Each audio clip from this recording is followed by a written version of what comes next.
बिस्मिल्लाहिर्रहमानिर्रहीम। रूस और यूक्रेन की जंग जो इस वक्त जारी है, इसमें सीखने के लिए, अकल वालों के लिए और इल्म वालों के लिए अल्लाह ताला ने बड़ी निशानियां रख दी हैं। बड़ा कुछ इसमें जो है ना वो सीखने को मिल रहा है, लेकिन उसके लिए जो वाक़तन जो है वो इस जंग से कुछ सीखना चाहता है। अभी मैंने आपके सामने जो है वो कुछ अपडेट्स रखनी है। एक तो मैंने आपको ये बताना है कि पेंटागन की जो अमरीकी महकमा दिफा है उसकी एक बहुत बड़ी इंटेलिजेंस बेस रिपोर्ट सामने आई है। वो आपको बतानी है कि वो इस वक्त रूसी मकासद के हवाले से क्या कह रहे हैं। फिर इसके साथ एक बहुत बड़ा इस वक्त दिल दहला देने वाला जो वाक़या है वो आपके साथ शेयर करना है। किसी मुल्क का सदर जब इस तरीके से कैमरा पे आके बयान दे तो वो वाकई दिल दहला देने वाला वाक़या होता है। रूसी फौज के खिलाफ और रूसी जारहियत के खिलाफ, जंग के खिलाफ यूक्रेन के सदर ने खुद कैमरे पे आके एक बयान शेयर किया है, जिस बयान के अंदर बेपनाह हिकमत इस वक्त छुपी हुई है उन तमाम लोगों के लिए जो दुनिया के ऊपर किसी ना किसी तरीके से गफलत की नींद में हुक्मरान और मुल्क सो रहे हैं। फिर इसके साथ ये भी आपको आगाह करना है कि जैसे मैंने शुरू में कहा कि अकल वालों के लिए और इल्म वालों के लिए बड़ी हिकमत इसमें छुपी है। तो अमेरिकन और मगरबी दुनिया जो है उसकी बुज़दिली देखने का इससे अच्छा मौका और कम से कम मुझे तो नहीं मिला इससे अच्छा मौका कि मैं उनकी बुज़दिली देख सकूं। तो जब मौका है, जब बात है कि वो अपने दुश्मन के खिलाफ अपने दोस्त के साथ कंधे से कंधा मिला के खड़े हों, और दुनिया भर के अंदर सबसे बड़ा रवायती हरीफ दुश्मन जो है वो तो रशिया को ही समझता है ना, अमेरिका और नाटो फोर्सेस। तो आज फिर यूक्रेन आपका दोस्त है, उसके साथ कंधे से कंधा मिलाकर खड़े होकर जंग करें। लेकिन जंग नहीं की जा रही, उसके बरक्स जो किया जा रहा है वो एक बुज़दिलाना काम है। उससे भी आपको आगाह करना, तफसीली तौर पर बात करेंगे। इससे पहले आपसे गुजारिश है कि आपने अभी तक अगर चैनल को सब्सक्राइब नहीं किया तो उसको प्लीज़ सब्सक्राइब कर लें, बेल आइकन को प्रेस कर लें, क्योंकि यही एक बहादुर आसान तरीका है हमारे साथ के यूं बने रहने का। पेंटागन की रिपोर्ट जो है, इंटेलिजेंस बेस्ड रिपोर्ट, वो आपको सबसे पहले मैं यहाँ पर आगाह कर दूँ। पेंटागन ने आज सुबह एक रिपोर्ट शाया की है। उस रिपोर्ट के मुताबिक रूस का जो इस वक्त सबसे ज़्यादा कंसर्न है इस पूरी जंग और वॉर के अंदर, वो यूक्रेन के दारुल हुकूमत कैफ सिटी जो है उसको कब्जे में लेना है, उसके ऊपर कब्जा करना है, और फिर कब्जा करने के बाद यूक्रेन की जो हुकूमत है उसको ख़त्म करना है, अपनी कोई वहाँ पर कठपुतली हुकूमत को कायम करना है और पूरे यूक्रेन के ऊपर कब्जा कर लेना है, सफारती तौर पे भी और मिलिट्री तौर पे भी। तो ये पेंटागन की एक रिसर्च जो है वो आज सुबह दी गई है रूस के हवाले से कि उनका पूरा प्लान जो है वो इस वक्त ये। फिर इसके साथ ये भी इंकशाफ किया गया है कि यूक्रेन के अंदर दाखिल होने के लिए तीनों अतराफ से जो रूसी फौजियों को मदद मिल रही है वो बेलारूस के बॉर्डर से मिल रही है।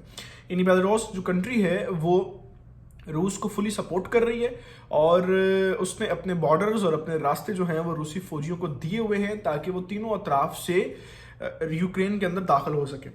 तो इसके साथ जो है ये एक रिपोर्ट जो है पेंटागन की, उसके साथ साथ इस वक्त यूरोप और मगरबी दुनिया और अमेरिका कनाडा की तरफ से कुछ रूस के ऊपर बुज़दिलाना हमले भी किए गए हैं।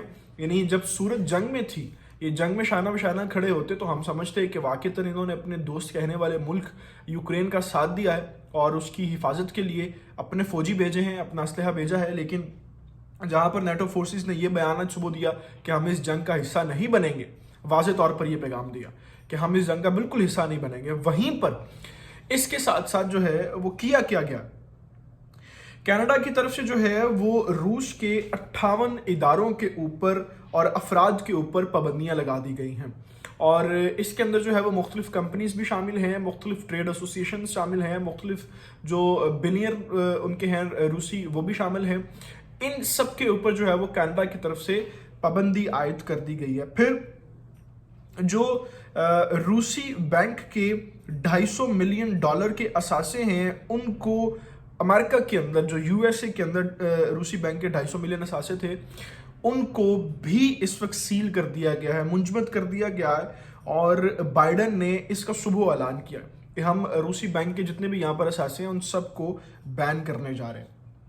इसी तरीके से बरतानिया का भी रूस पर इक्तसादी पाबंदियां लगाने का ऐलान हो चुका है और जितने भी बैंक और ट्रेड एसोसिएशंस बरतानिया के अंदर मौजूद हैं रूस के, उनके ऊपर बाकायदा तौर पर पाबंदियां आयद कर दी गई हैं। اب ان سب چیزوں کے ساتھ جو سب سے مین چیز اس وقت آپ کو اطلاع دینی ہے، جس سے آپ کو آگاہ کرنا ہے، وہ یوکرینی صدر کا اپنا بیان ہے۔ ہوا یہ کہ یوکرینی صدر نے آج صبح ایک ویڈیو پیغام جاری کیا، اور اس ویڈیو پیغام کے اندر جیسے میں نے شروع میں کہا کہ بہت زیادہ حکمت چھپی تھی۔ سب سے بڑی بات تو یہ تھی کہ یوکرینی صدر اس کے اندر بالکل جو تھے وہ رونے والی شکل میں موجود تھے، اور وہ رو ہی رہے تھے۔ ان کا انداز اور ان کی بات کرنے کا جو طریقہ کار تھا وہ یہی ظاہر کر رہا تھا کہ وہ اس پوری سچویشن کے اندر بے بس ہو چکے ہیں۔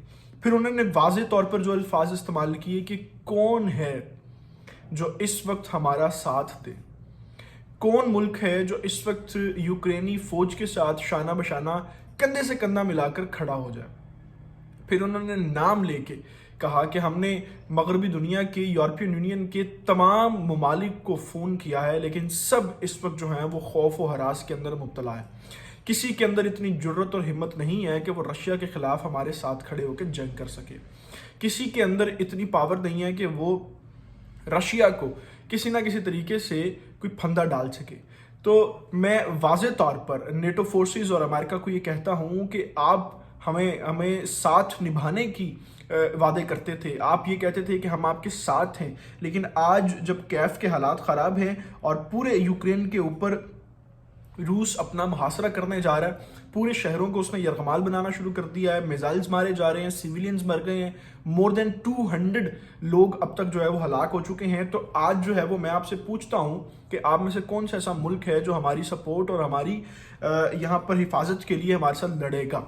اور اس کا جواب بھی خود انہوں نے دیا کہ ایسا کوئی ملک نہیں ہے جس نے ہمیں حامی بھری ہو۔ تمام لوگوں نے اس وقت ریفیوز کر دیا ہے، صرف اور صرف ٹی وی پہ بیٹھ کے اپنے گھروں میں اور گرم بسترز میں بیٹھ کے جو ہے وہ پابندیاں لگانے کی بات کر رہے ہیں۔ اور پتہ ان پابندیوں کی حیثیت کیا؟ آج اگر رشیا یوکرین پر حملہ کر کے اس کو قبضہ کر لیتا ہے اور وہاں پر حکومت ختم کر دیتا ہے، پورے یوکرین کے اوپر قبضہ ہو جاتا ہے۔ ایک مثال دے رہا ہوں آپ کو، پورے روس کی جو اس وقت معدنیات، گیسز اور جتنی بھی اس کی ٹریڈ یورپ کو جاتی ہے، وہ اس کے اوپر بین لگا دے گا۔ 1 سے 1.5 مہینہ گزرے گا اور اس کے بعد جو ہے وہ دونوں بیٹھک آپس میں ہوں گی، سفارتی تعلقات بحال ہوں گے، وہ کہیں گے ٹھیک ہے آپ ہمارے معدنیات بحال کر دیں، ہم آپ کے اوپر لگائی پابندیاں ہٹا لیتے ہیں۔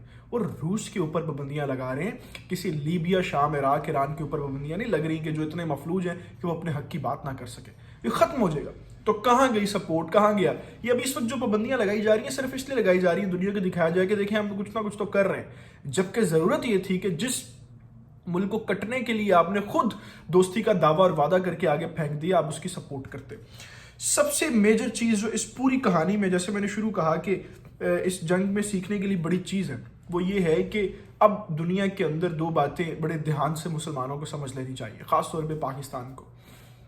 ایک یہ کہ جب تک آپ کی جمعیت نہیں ہے، جب تک آپ کی خلافت نہیں ہے، آپ کا اتحاد نہیں ہے، آپ کچھ بھی نہیں ہے۔ اور دوسرا کہ آپ اپنے ملک کو جب تک خود نہیں سنواریں گے، یعنی اپنی اقتصادی قوت کو نہیں ٹھیک کریں گے، اپنے ملٹری پاورز کو ٹھیک نہیں کریں گے، ملک کے اندر جو دہشت گردی ہے اس کو ختم نہیں کریں گے، آپ سیکورٹی فورسز کو جو ہے وہ مزید کانفیڈنس نہیں دیں گے، پورے ملک کے اندر جو ہے وہ اپنی نئی ٹیکنالوجی، نئے پاورز کو انسٹال نہیں کریں گے، تو آپ دنیا بھر کے جتنے بھی دوست ممالک آپ کے ساتھ شامل ہو جائیں، بالآخر جنگ آپ کو خود اپنے کندھوں پر لڑنی ہوتی ہے۔ تو یہ تمام تر جو اس وقت اپڈیٹس ہیں وہ آپ تک ہم نے پہنچا دی۔ انشاءاللہ نیکسٹ اپڈیٹس پہ پھر آپ سے ملاقات ہوگی۔ ابھی کے لیے صرف اتنا ہی ہے۔ ابھی تک آپ نے اگر ہمارے چینل کو سبسکرائب نہیں کیا تو اس کو پلیز سبسکرائب کر لیں، بیل آئیکن کو پریس کر لیں، کیونکہ یہی واحد اور آسان طریقہ ہے ہمارے ساتھ کے یوں جڑے رہنے کا۔ اللہ تعالیٰ سے دعا ہے، اللہ تعالیٰ پاکستان اور پاکستان کے نوجوانوں کا حامی ناصر، اپنا بہت سارا خیال رکھیے گا۔ اللہ حافظ۔